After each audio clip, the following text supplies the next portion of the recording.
Okay, next we will move to item B, which is approval of the Hagen Sports Network accessibility to our district office.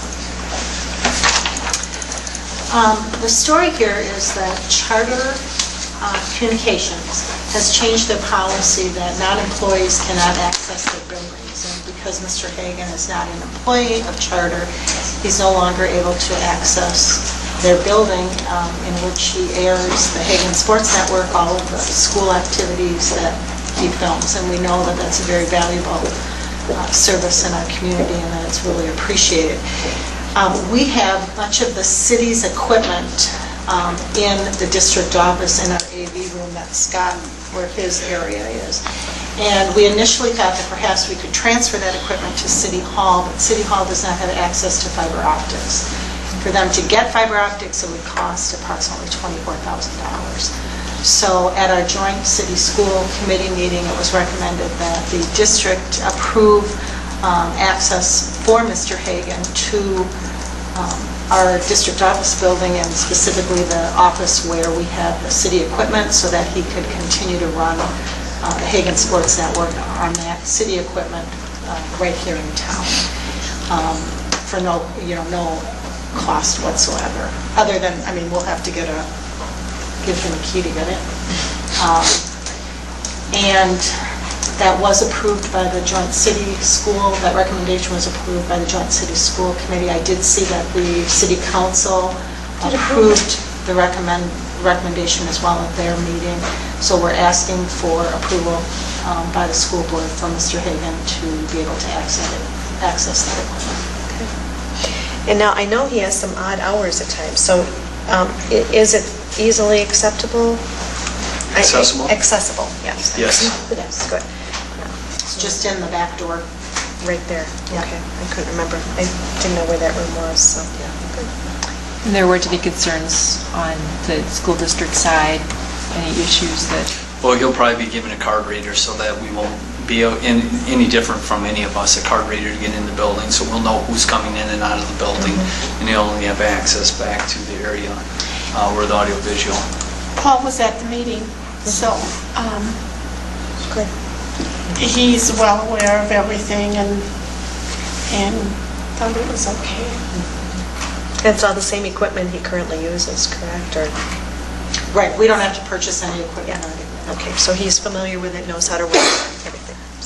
Scott may have to do a little bit of training with him. I know that there was a mention of that, so.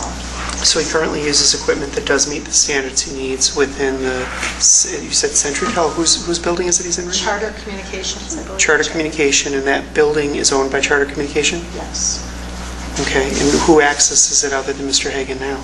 Just Charter? just Charter. So we don't put our information out there through No, that? no, we've never accessed that building. It's out north of town by where the Reese disposal used to be. Okay. Right, I know it's out there somewhere. It's a truck Oh. It's a truck? to get there. Oh, okay. Oh. It's like a dirt path up the hill. There's, I'm just, in my mind, trying to get my mind around, from their standpoint, Charter Communications, this is a benefit to them to offer local access. Why would they cut the legs off of the person who's doing it for them? It just didn't make sense to me. I mean, I don't see any problem with us doing this, but...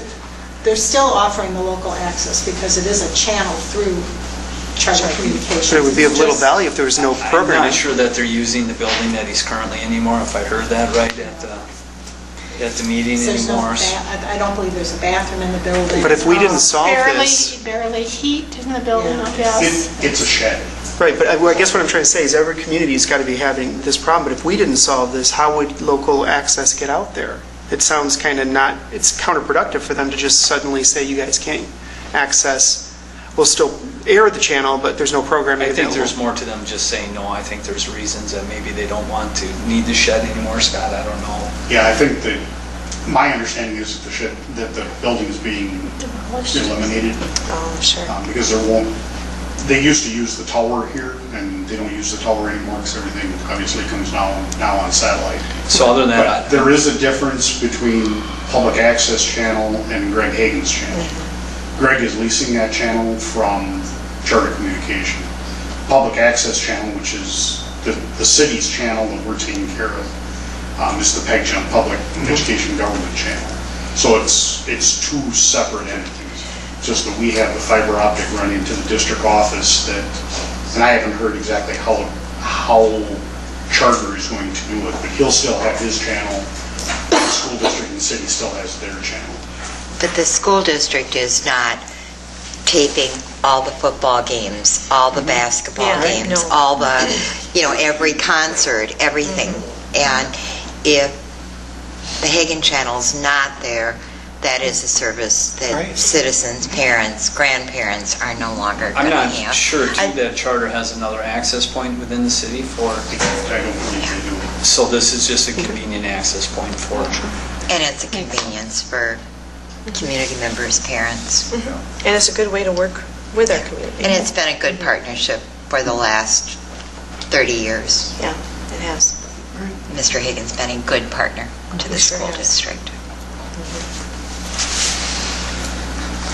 So we're seeking your approval for Mr. Hagan to have access to the district office to utilize the equipment there. So I'm going to make a motion to grant that access. Second. Okay, well, a motion then and a second to grant the Hagen Sports Network accessibility to our district office. Any further discussion? Yeah. Yeah. In the meeting, Pam brought it up, but one thing you should know too, that Greg has been doing this for such a long time, great partner with us, the school district and the city, but where they're at, out there by Reese Disposal, if you've ever been out there, there's a tower out there and a building, and that was year-round. He had to go through some snow in winter to get to it, and then there was no heat. So this all came up in the meeting, and by unanimous vote by all the members there, a great group of people. There wasn't any question about granting Greg this because of all the services he's done for us over the years. So it was a big plus meeting, so Very I'm well. happy for Greg. Yep, very well said. Any further discussion? All those in favor signify by saying aye. Aye. Opposed?